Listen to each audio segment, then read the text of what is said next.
সুমন নামে অনেক, মানে আমি বলবো বাংলাদেশে অনেকের কাছে খুব বেশি পরিচিত। আমরা যখন আজকে ব্যারিস্টার সুমনের সাথে আমরা শো করব, তখন অনেকেই আমাদের কাছে জানতে চেয়েছেন এই প্রশ্নটি করার জন্য। আমি একটু ছোট্ট করে এক লাইনে এই প্রশ্নটি করে রাখি যে আপনি আর ফেসবুক লাইভ করবেন কিনা বিভিন্ন সমস্যা নিয়ে, সাধারণ মানুষের বিভিন্ন সংকট নিয়ে। আপনি যদি ছোট করে বলেন, আমরা মূল প্রশ্ন যাওয়ার আগে, এটা সবচেয়ে বেশি আপনার কাছে প্রশ্ন। সংকট কি দেশ থেকে চলে গেছে নাকি যে আমার লাইভ বন্ধ হয়ে যাবে? আচ্ছা, তার মানে আপনি করবেন সংকট, আপনার লাইভে? জি, সংকট যদি থাকে, আমি ফেসবুক লাইভটা তো হচ্ছে কি আমার একটা এই প্রতিরোধ বা প্রতিবাদ করার একটা উপায়। শেখ হাসিনার সঙ্গে দেখা হওয়া সামনাসামনি, সেটাই আপনার জীবনের সবচেয়ে বড় ঘটনা। আপনি আর শেখ হাসিনা সরকারকে কি সমালোচনা করবেন? আপনি তো শেখ হাসিনা সরকারেরই মানে একজন। আমার আমার আমার সমালোচনা প্রথম শুরু হয়েছিল আমার বাবার বিরুদ্ধে। আচ্ছা, আমার বাবার কার্যক্রম থেকেই প্রথমে আমি সমালোচনা করা শিখি।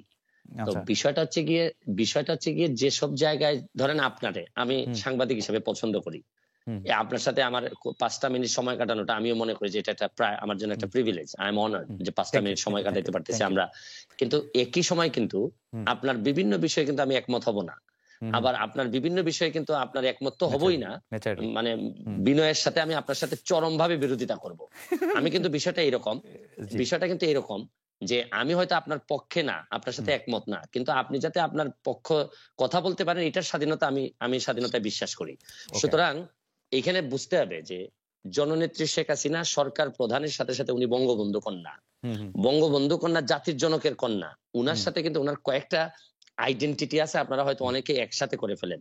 আমার কাছে কিন্তু দেখেন, আমি কিন্তু এই এমপি হওয়ার আগেই বাংলাদেশ আওয়ামী লীগের প্রচার সম্পাদক যিনি বর্তমানে, তার বিরুদ্ধে মামলা হয়ে বাদী হয়ে কিন্তু আমি মামলা করেছি। সুতরাং আমি আওয়ামী লীগ করি, আওয়ামী লীগকে বঙ্গবন্ধুর আদর্শকে ধারণ করি, বহন করি, কিন্তু যেসব জায়গায় আমার সমালোচনা করার, যেসব জায়গায় আমার প্রতিবাদ করার, এই জায়গায় তো আমি বন্ধ হয়ে নাই বা আমি কখনো আটকে থাকি নাই, বা চেষ্টা করছি, আমি যতটুকু পারছি আমি চেষ্টা করছি। এইখানে বঙ্গবন্ধু কন্যার সাথে দেখা করতে পারাটা আমার জন্য একটা সম্মানের।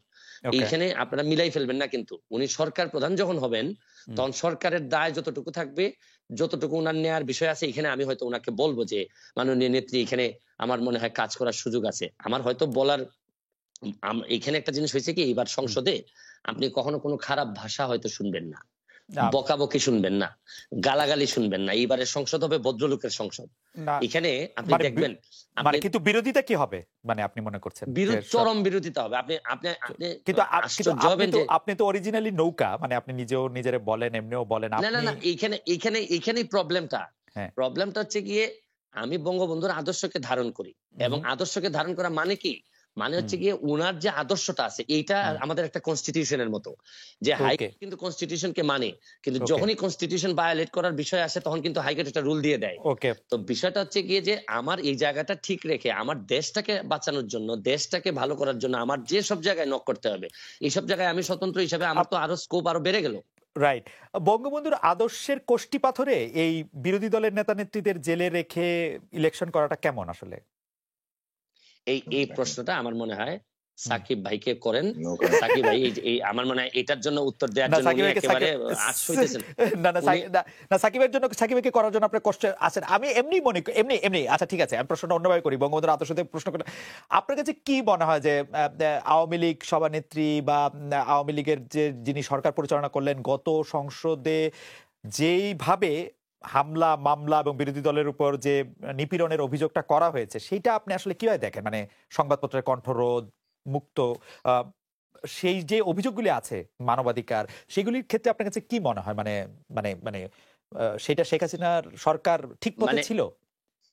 আমার কাছে মনে হচ্ছে কি যে আপনি এই একজন নৌকার প্রার্থীকে প্রশ্ন করতেছেন। আচ্ছা ঠিক আছে, আমি একজন স্বতন্ত্র প্রার্থীকে প্রশ্ন করতেছেন, নৌকার প্রার্থীকে। বিষয়টা এইভাবে না।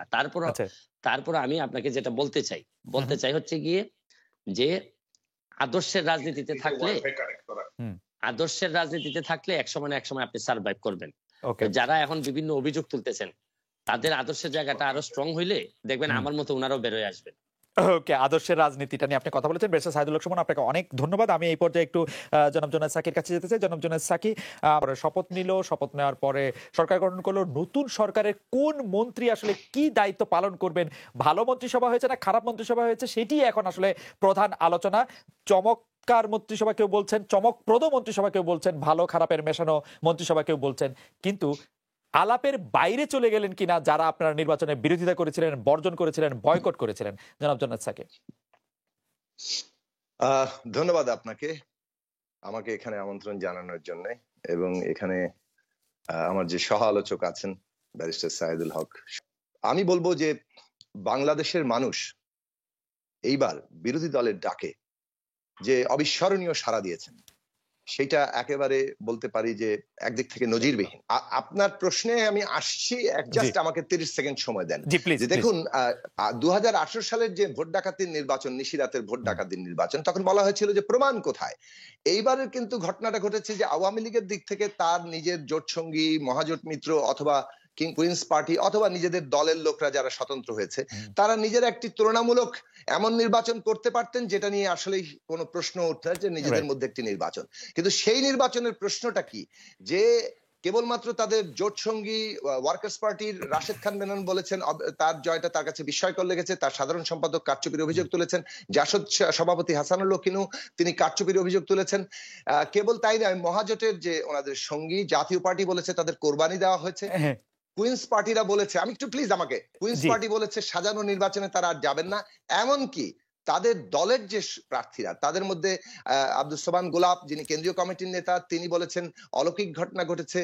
সঞ্জিদা খানম কেন্দ্রীয় কমিটির নেতা, আপনি বলেছেন। আমি শেষ করি যে এই যে আওয়ামী লীগ নেতারাও এখন একের পর এক অভিযোগ তুলছেন, 50-এর অধিক ভোট বর্জন করেছেন কারচুপির অভিযোগে। 9টি অভিযোগ আওয়ামী লীগ নেতাদের দিক থেকে অভিযোগগুলো আসছে। এই নৌকা প্রার্থীদের অভিযোগ, স্বতন্ত্রের অভিযোগ থেকে পরিষ্কারভাবে প্রমাণিত হয় যে নিজেদের মধ্যে একটি ভাগ নির্বাচনে আওয়ামী লীগ প্রশ্নে ফিরে আসি। কিন্তু এইটা তো এই হাইপোথিসিসটাকেও প্রমাণ করতে পারে যে নির্বাচনে যারা হেরে যায় তারাই আসলে নির্বাচনের ফল নিয়ে আসলে অভিযোগ করে। আওয়ামী লীগের 3 জন প্রতিমন্ত্রী হেরেছেন, এই খোদ আইজিপির ভাই হেরেছেন, প্রেসিডিয়ামের মেম্বাররা হেরেছেন, অনেক গুরুত্বপূর্ণ সংসদ সদস্য আওয়ামী লীগের হেরেছেন, তারাও আসলে এর বিরুদ্ধে আসলে অবস্থান নিচ্ছে। তো এটাকে আসলে এটা প্রমাণ করে না যারাই হারে তারাই আসলে এটা বদনাম করে? আমার তো মনে হয় যে ওই হাইপোথিসিসটাকে ওইটাকে বলে। আমি শুধু আপনাকে আমার প্রথম প্রশ্নে ফেরত যাই যে মানে আপনারা নিজেকে এটা একটা জয় পরাজয়ের কাঠামো থেকে আপনি দেখছেন কিনা, যে দলটি আসলে বা ক্ষমতাসীন দলটি আসলে একটি ইলেকশন করে ফেললো, একটি মন্ত্রিসভা গঠন করলো, সরকার পরিচালনার দিকে এগিয়ে গেল, সেটিকে একটি জয় পরাজয়ের কাঠামো থেকে দেখেন কিনা? হ্যাঁ, দেখুন, এই যে আওয়ামী লীগ রাজনৈতিক দিক থেকে একটা চরম দেউলিয়াত্ব এবং পরাজয় হিসেবে দেখছি। আর যাকে আমরা বলছেন যে বিরোধী দল পরাজিত হয়েছে, তাদের দিকটা দেখুন যে তাদের ডাকে বাংলাদেশের সংখ্যাগরিষ্ঠ, বিপুল সংখ্যাগরিষ্ঠ মানুষ, আমি যেখানে মানুষের ভোটের অধিকার কেড়ে নিচ্ছে সেটাকে রিজেক্ট করে যে মোরাল, যে নৈতিক শক্তি দেখিয়েছেন, এটাই বাংলাদেশের একমাত্র সম্পদ, এইটাই বাংলাদেশের শক্তির জায়গা, যে বাংলাদেশ ভবিষ্যতে হারবে না, বাংলাদেশের মানুষ তার ভোটাধিকার এবং গণতন্ত্র প্রতিষ্ঠা করবে। সেই দিক থেকে বিরোধী দল আন্দোলনের মধ্য দিয়ে এই প্রাথমিক বিজয় অর্জন করেছে যে মানুষ এই নির্বাচনকে রিজেক্ট করে, প্রত্যাখ্যান করে, ভোট বর্জন করে একটা নতুন গণপ্রতিরোধের সূচনা করেছে। এর উপর দাঁড়িয়ে মানুষ লড়াই করবে, তার ভোটাধিকার এবং গণতন্ত্র প্রতিষ্ঠা করবে। যে কারচুপি আছে প্রতিটি এলাকায়, এই যে আওয়ামী লীগের লোকদের অভিযোগ থেকে পরিষ্কার। আমি এই জায়গা থেকে একটু ব্যারিস্টার সাইদুল হক সুমনের কাছে আসি। ব্যারিস্টার সাইদুল হক সুমন, আচ্ছা, আমি প্রথম যে বিষয়টা বলতে চাচ্ছি এটা হচ্ছে গিয়ে, আপনি সাকিব ভাইয়ের কাছে যে প্রশ্নটা করেছিলেন যে আপনারা পিছনে পড়ে গেলেন কিনা, এটার উত্তর দিতে দিতে উনি 5 মিনিট অন্য বিষয়ে কথা বললেন। মানে আগে উনি সিদ্ধান্ত নিয়ে আসছেন এই কথাগুলো বলবেন যে সরকারের এই নাই সেই নাই, মানে সরকারের বিরোধিতা করবেন, এটা সিদ্ধান্ত নিয়ে এসে তারপর সেকেন্ড অপশনে গিয়ে আপনি যখন বাধ্য করলেন তখন উনি গিয়ে বলছেন যে না, এটা একটা নৈতিক পরাজয়। কিন্তু বিষয়টা কি, এই যতই ডিসপিউটেড কোয়েশ্চেন অফ ফ্যাক্টের কথা উনি বলছেন বারবার, যে ওই শামীম পাটোয়ারি ভাইয়ের কথা বলছেন, অমুকের কথা বলছেন, এগুলা বলার মানে কিন্তু হচ্ছে গিয়ে প্রাণ চঞ্চল বা একটা প্রাণবন্ত ছিল, এটার কিছুটা প্রমাণ পাওয়া যায়। আর আরেকটা বিষয় হচ্ছে গিয়ে যে সাকিব ভাইরা এখনো ওই যে উনি কিন্তু এবার নির্বাচন করলে কিন্তু উনি এখান থেকে কথা না বলে ওনার এলাকায় নির্বাচন করলে কিন্তু আরো অনেক ভালো করতে পারতেন, উনি আরো ব্যাপারটা আরো সামনাসামনি নিয়ে আসতে পারতেন। কিন্তু ব্যারিস্টার সুমন, সাকিব ভাইয়ের রাজনীতি তো আপনি ঠিক করে দিবেন না। সাকিব ভাই তো এইটাই রাজনীতি করতেছেন যে তিনি ইলেকশনে অংশ নেবেন না। আমি ঠিক করে দিচ্ছি না, বলছি কি উনি তো এখান থেকে ডিসপিউটেড কোয়েশ্চেন অফ ফ্যাক্ট গুলা নিয়ে কথা বলছেন এবং উনি ধরেই নিচ্ছেন যে এগুলা ঘটছে। আসলে বিষয়টা একেবারেই এরকম না। আমার কথা হচ্ছে যে উনাদের ধরেন উনি বলছেন যে অসহিংস একটা বিষয়, কিন্তু আমার এলাকায় ভোটের আগের দিন আমার 3টা সেন্টার জ্বালিয়ে দেওয়া হলো, তারপর সকালবেলা এগুলা ঠিক করে ভোট, মানে সহিংসতা চেষ্টা কম হয়নি। কিন্তু উনারা যে জায়গা থেকে সহিংসতা করতে চেয়েছিলেন, আমি সাকিবের কথা বলছি না, অন্যান্য যারা চেয়েছিলেন তারা কুলায় উঠতে পারেননি এই বিষয়টা। বিষয়টা হচ্ছে কি ওনারা যে একেবারে ছেড়ে দিয়ে অসহিংসতা বেনিফিট বা ক্রেডিট নেওয়ার চেষ্টা করতেছেন, এটা একেবারে আমি মনে করি না যে এটা সত্য। তারা যদি দাঁড়ানোর সক্ষমতা থাকতো, তাদের যদি ম্যান্ডেট থাকতো। আচ্ছা আমি একটা জিনিস বলি, মানুষ যদি ওনাদের প্রতি এতই ভালোবেসে ভোট দিতে না আসে, 90% লোক বসে থাকে, তাহলে এই 90% লোক আন্দোলনের সময় কই থাকে? তারা আসে না কেন? না না যাদের তারা ভোটের তারা তারা পুলিশের গুলির ভয় পায় মিস্টার সুমন, আপনি নিজে জানেন আচ্ছা, তারা পুলিশের গুলি ভয় পায়, তারা মামলার ভয় পায়, তারা তাদের এই যে আসেন তাদের জি এই যে আসেন বিষয়টা হচ্ছে কি, আমার এলাকায় যখন আমি নির্বাচন করতে যাই, আমি একেবারে ধরেন আমি একটা এই দুইজন একই মানুষের মধ্যে দুইটি মন্ত্রণালয়, একজন মাননীয় মন্ত্রীর বিরুদ্ধে আমি নির্বাচন করতে গিয়ে আমি টের পেয়েছি যে আমার কত ডিফিকাল্টিজ হয়েছে। কিন্তু আমার আদর্শের জায়গা এবং আমার কাজ করার যে সক্ষমতা ছিল বলে কিন্তু আমার লোকজন কিন্তু এই যে বুলেট বা কিছুই ভয় পায়নি, তারা কিন্তু চলে গেছে সামনে। মিস্টার সুমন, আপনি ভুলে যাচ্ছেন যে আপনি নির্বাচনে অংশগ্রহণ করার আগে আওয়ামী লীগের সভানেত্রী শেখ হাসিনা বলেছিলেন যারা আমার দল করে কিন্তু আসলে অন্যভাবে নির্বাচন করতে চায় তারা তাদেরকে নির্বাচন সুষ্ঠুভাবে করতে দিতে হবে। আপনি অরিজিনালি নৌকার সাপোর্টার, আওয়ামী লীগের মানে একজন কেন্দ্রীয় লোকের চেয়েও আপনার আসলে এক ধরনের পরিচিতি ক্ষমতা বেশি নানা কারণেই, তো সেই কারণে আপনি এটা করতে পারছেন। এটা কি একটা বিএনপি লোক করতে পারতো এরকম? উনারা তো আগেই ছেড়েই দিলেন আমাদের। দেখেন বিএনপি যদি কিন্তু ধরেন আমি যার বিরুদ্ধে নির্বাচন করেছি উনি নৌকার নমিনেশন পেয়েছেন, বিএনপি আসলে কিন্তু আমি উনার পক্ষে নির্বাচন করতাম। কিন্তু এখন বিএনপি যে আসেনি, এখন উনাদের নানা রকম কমপ্লেন থাকতে পারে। এখন প্রশ্ন হচ্ছে গিয়ে, বাস্তবতা হচ্ছে গিয়ে উনারা এখন একেবারে পেছনে পড়ে গেছেন। উনাদের কিন্তু এখন আমাদের আলোচনা কিন্তু পুরো বাংলাদেশ জুড়ে হচ্ছে যে মন্ত্রী এটা ভালো হয়নি, এটা ভালো হয়েছে, এরকম হচ্ছে। কিন্তু উনারা যে দাবি করতেছেন আমি ব্যক্তিগতভাবে মনে করি তাও disputed question of fact. Shakib ভাই হয়তো আমার সাথে একেবারেই না আমি সাকিব ভাইয়ের একমত হতে হবে না, আমি আপনার সাথে একমত না। আমি আপনাদের জানতে চাইতে পারি যে আপনার মাথায় কি মনে হয় যে নির্বাচন কমিশন ঘোষিত যে নাম্বার এটা কি আপনার কাছে ফ্যাক্ট মনে হয়? আমি অবশ্য ঢাকার বাইরে যাই নাই, আমি আগেই বলে রাখি, কিন্তু বিষয়টা হচ্ছে কি আপনি আমাকে বলেন আমি যে তো 41% আপনার কাছে রিয়েলিস্টিক মনে হয় কিনা? আমার যেমন ধরেন আমার এলাকায় যেটা আমি তখন তো আমি সারা বাংলাদেশ নিয়ে একেবারেই কনসার্ন ছিলাম না, হয়নি বলেই তো আমি আসতে পারছি, নাহলে আমি আসতে পারতাম না। না আপনারটার ব্যাপারে আসলে সাকিব ভাই কোনো ডিসপিউটও করতে চাচ্ছেন না, আপনার ব্যাপারে এককভাবে আলোচনাও করতে চাচ্ছেন না, তিনি বলছেন সার্বিকভাবে। আমি যতটুকু প্রশাসনের সাথে আলাপ করছি আমার পুরো সিলেট বিভাগ। আচ্ছা তাইলে আইজিপি সাহেবের ভাই কিভাবে ফেল করে আপনি বলেন? যদি প্রশাসন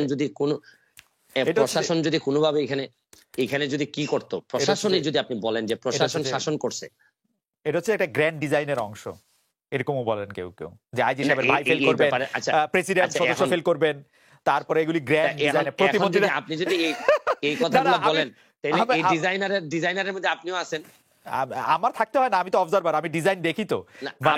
আপনি যদি ডিজাইনের কথা বলেন তাহলে নিশ্চয়ই আপনার কাছে ইনফরমেশন আছে, আপনি আমাকে এটার একটা প্রুফ দেন, আমি আপনারে নিয়ে হাইকোর্টে যাই। ইনফরমেশন না, আমি এক ধরনের অবজারভেশনের কথা বলতেছি। আপনি হাইকোর্ট আমাকে অলরেডি দেখিয়ে দিয়েছেন, আরো নিশ্চয়ই দেখাবেন, আপনার সময় আছে। আমি হচ্ছে যে আমরা দর্শকের কাছে গেছিলাম, দর্শকদের কথা একটু শুনে আসি। প্রশ্নটা নিয়ে আরেকটু অগ্রসর হতে চেয়েছিলাম, সেই প্রশ্নটা আরেকটু অগ্রসর হয়ে যে আপনাদের পক্ষ থেকে সরকারকে আপনাদের দাবি মানানোর ক্ষেত্রে কোনো ভুল ছিল কিনা, আপনারা কি আরেকটু ঐক্যবদ্ধ হতে পারতেন কিনা, আপনাদের মধ্যে কোনো কারণে একটা ফাটল দেখা গিয়েছিল কিনা যেই কারণে আসলে আন্দোলন বা সংগ্রাম এগুলি জোরদার হতে পারে নাই, বিএনপি জামাতের সাথে বৃহত্তর ঐক্য সম্পর্কে আর কোনো কিছু ভাবছেন কিনা এই মুহূর্তে? জনাব সাকি, আপনার কাছে প্রশ্ন, আপনার কাছে কোনো ভুল ছিল কিনা, ঐক্যের মধ্যে কোনো ফাটল ছিল কিনা, বিএনপি জামাতের সাথে বৃহত্তর ঐক্যের কোনো কথা আছে কিনা?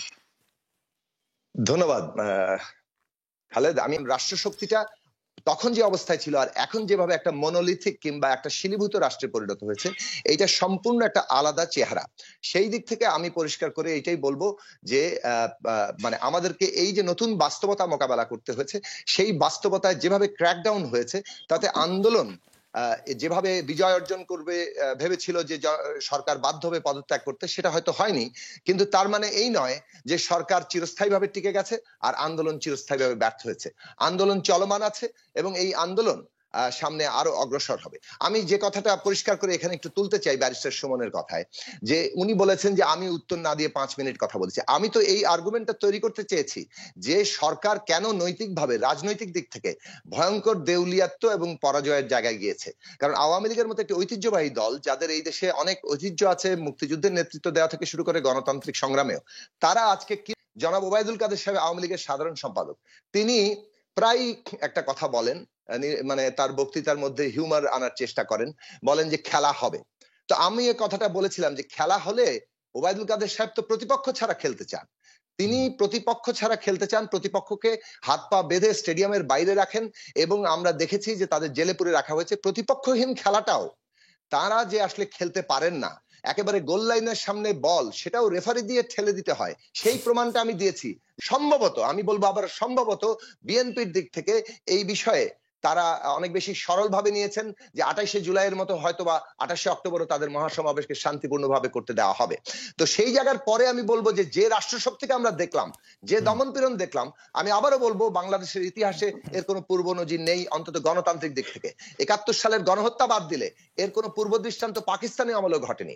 ফলে এইরকম একটি অবস্থা মোকাবেলা করার জন্য যে আন্দোলন দরকার, যে ধরনের নতুন কৌশল দরকার, সেটা নিশ্চয়ই এই সময়ে আবার নতুন করে আসবে, যে কিভাবে এই পরিবর্তিত বাস্তবতায় জনগণকে সাথে নিয়ে রাজপথে আসা যায়। সাকিব ভাই, হাইন্ডসাইড আপনি যদি এখন পিছনে ফিরে তাকান, তাহলে আপনার কাছে মনে হয় যে আন্দোলনটা যেভাবে ছিল, সেটা গণসংহতি আন্দোলনের পক্ষে হোক, বিএনপির পক্ষ থেকে হোক, বা যারা নির্বাচনে আসতে চায়নি বা সরকারের বিরোধিতা করেছে তাদের পক্ষ থেকে হোক, তাদেরকে এই নিপীড়ন বা এটার জন্য এটা হয়েছে, আপনার কাছে কি মনে হয় যে যারা আন্দোলন করছিল তাদের কোনো জায়গায় কোনো কমতি ছিল না, ঠিকই আছে, যে মানে এক্স্যাক্টলি আপনারা যা করতে চেয়েছিলেন তাই করেছেন?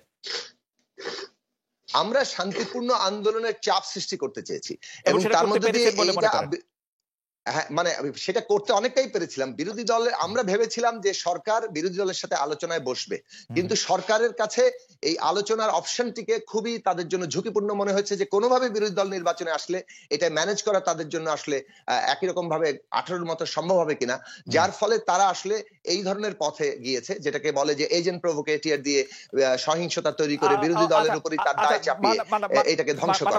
সাকিব ভাই, এই সিরিজে আমার শেষ প্রশ্ন, 29শে অক্টোবর যদি বিএনপি সহ বিরোধী দলগুলি ঘোষণা দিত যে তারা নির্বাচনে আসছে, তাহলে কি হইতো সরকারের? মানে 28 তারিখে যা হয়েছে, 29 তারিখ যদি বিএনপি বলতো আমি নির্বাচনে আসবো, যেহেতু তারা বুঝতে পারতেছে তাদেরকে নির্বাচনে নিতে চায় না সরকারের পথ, মানে সরকার যা চায় তাই তো করবে না বিরোধী দল, তাই না?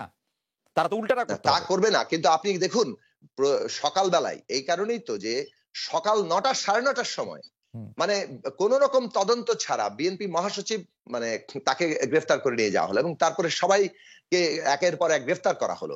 ফলে এইটার যে এটার কোনো সুযোগই আর এখানে রাখার জায়গাটা তারা রাখেনি। ফলে এটার মধ্যে দিয়ে, এবং সবচেয়ে বড় কথা হচ্ছে যে এইরকম একটি দমনপীড়নের পরে, একটা 18 সালের অভিজ্ঞতার পরে সরকারের কাছে একটা রাজনৈতিক দিক থেকে আত্মসমর্পণ করার জায়গাটা বিরোধী দল বিবেচনা করেছে যে এইটা হবে জাতীয় পরাজয়। কারণ আপনি খেয়াল করে দেখুন, মোরাল দিক থেকে 18 সালের অভিজ্ঞতার পরে আমরা যদি এইরকম একটি, মানে সরকার কি চায়, সরকার চায় সব দলগুলো জাতীয় পার্টি হয়ে যাক। খুবই প্রণিধানযোগ্য একটি জায়গায় এসেছেন মিস্টার সাইদুল হক। আমি আপনার কাছ থেকে জানতে চাইবো যে সত্যি সরকার চায়, এবং একটি ফর্মুলা এসছে যে আমরা আসলে, আমি বারবার এই ফর্মুলাটি আসলে সরকার যারা সমর্থক, সাংবাদিক, বুদ্ধিজীবী তাদের কাছে শুনছি যে বাংলাদেশে নাকি দেখতে হবে এরকম একটি ছাঁকনি দিয়ে যে কারা আসলে স্বাধীনতার সপক্ষের শক্তি, কারা স্বাধীনতার সপক্ষের শক্তি দুই, তারাই আসলে সরকারি দল বা বিরোধী দল থাকবে, বাকিরা সব বাদ পড়ে যাবে। এইটি সম্পর্কে আপনার একটু মতামত জানতে চাইবো। আমি মতামত জানতে চাইবো যে সরকার কি সত্যি সব দলকে জাতীয় দল হিসেবে দেখতে চায় কিনা, আপনি এটি কি মনে করেন?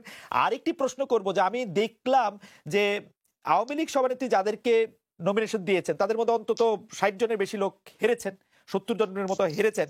এটি কি আপনি সাংঘাতিক রকমের poor and bad and wrong judgement মনে করেন কিনা আওয়ামী লীগের সভানেত্রীর কাছ থেকে? আমি প্রথম প্রশ্নের জবাবে আগে আসি যে সরকার কি এটি চাচ্ছে কিনা যে Awami League B, Awami League C, Awami League D তৈরি হোক বাংলাদেশে?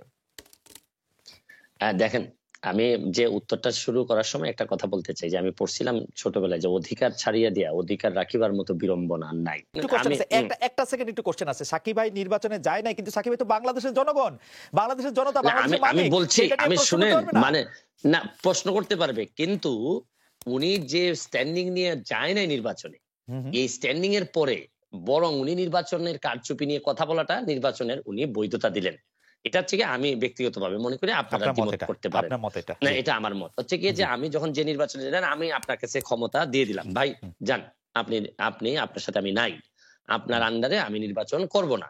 তারপরে এই নির্বাচন কিরকম হয়েছে এটা নিয়ে তর্ক বিতর্ক করা, আমি আমার জায়গায় স্ট্যান্ডিং থাকবো যে আমি শুনেন, আমি যে কারণে আপনার আন্ডারে নির্বাচন করতে চাইনি এইটা নিয়ে আমার বিভিন্ন বৈধতা থাকতে পারে, যৌক্তিক ও যৌক্তিক দাবি থাকতে পারে। এই দাবি কিন্তু এখন আর উনাদের কিন্তু এখন আর এই জায়গা নাই। এখন হচ্ছে গিয়ে ঠিক মতো নির্বাচন হয়েছে কিনা, ভোটার ঠিক মতো আসছে কিনা, এই জায়গায় চলে আসছেন উনারা। সুতরাং আগের বিষয়টা একটা হালকা হয়ে গেছে। আর আরেকটা বিষয় হচ্ছে গিয়ে এই বিএনপি বা এই ধরনের দল যখন আসে না, ধরেন একটা বড় অংশ তো আসে নাই ভোটে, সুতরাং তখন তো হচ্ছে কি এই জায়গাটা খালি থাকে না, এই জায়গাতে অসংখ্য স্বতন্ত্রের তৈরি হয়েছে। এবং আপনারা কিন্তু, আমার বিশ্বাস একটা যে আশ্চর্য হবেন এইবারের স্বতন্ত্রদের পারফরমেন্স দেখে, সংসদের ভিতরেও পারফরমেন্স দেখে আপনারা আশ্চর্য হবেন। এখন এই জায়গায় আমি একটা প্রশ্নের কথা আপনাকে বলতে চাই। যেমন ধরেন আমি স্বতন্ত্র, কিন্তু স্বতন্ত্র হইলো দুইটা জায়গায় আমার, আপনি আমাকে আনকম্প্রোমাইজিং। একটা হচ্ছে গিয়ে যে আমি বঙ্গবন্ধুকে ধারণ করি, বঙ্গবন্ধুকে বহন করি।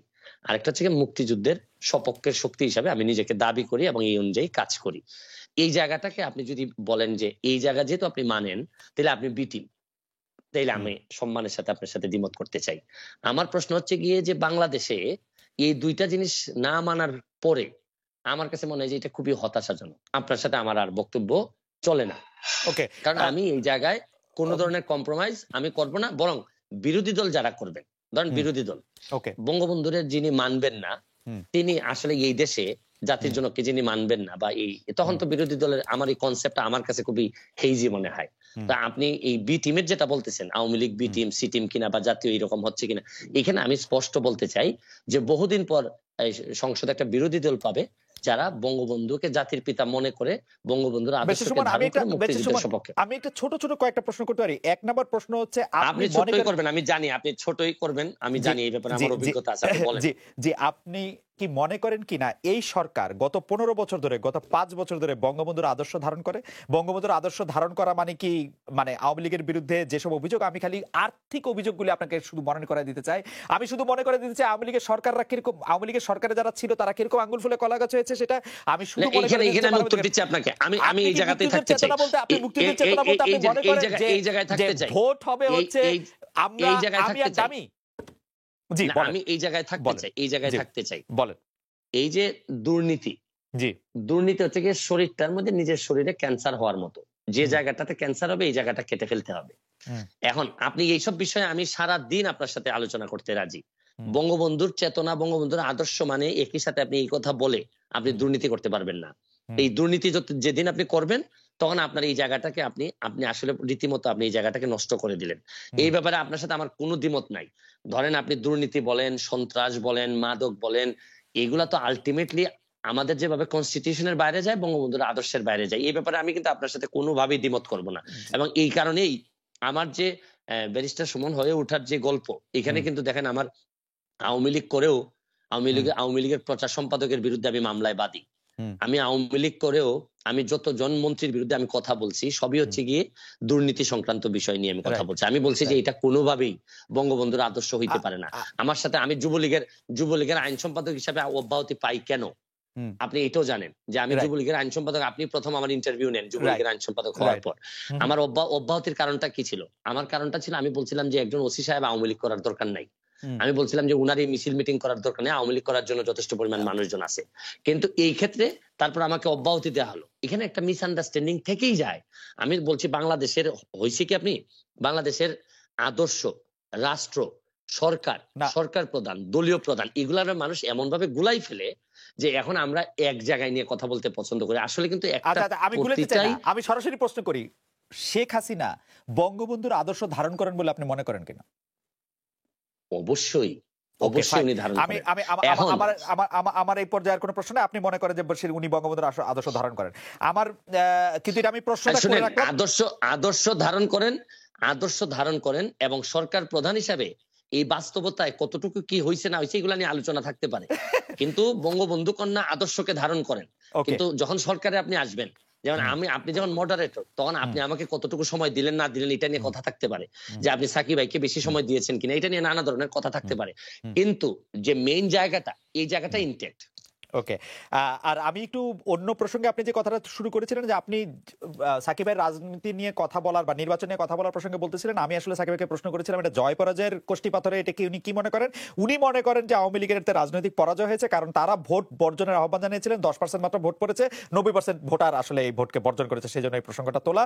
আর মুক্তিযুদ্ধের চেতনার মধ্যে আপনি বলে রাখছেন, আপনি আমাদেরকে বলছেন, অনেক দর্শক আমাদেরকে দেখছেন, আপনারা শুনলে আসলে দর্শকরা 46,000 দর্শক একসঙ্গে লাইভ দেখছেন ইউটিউবে, এটি বড় নাম্বার।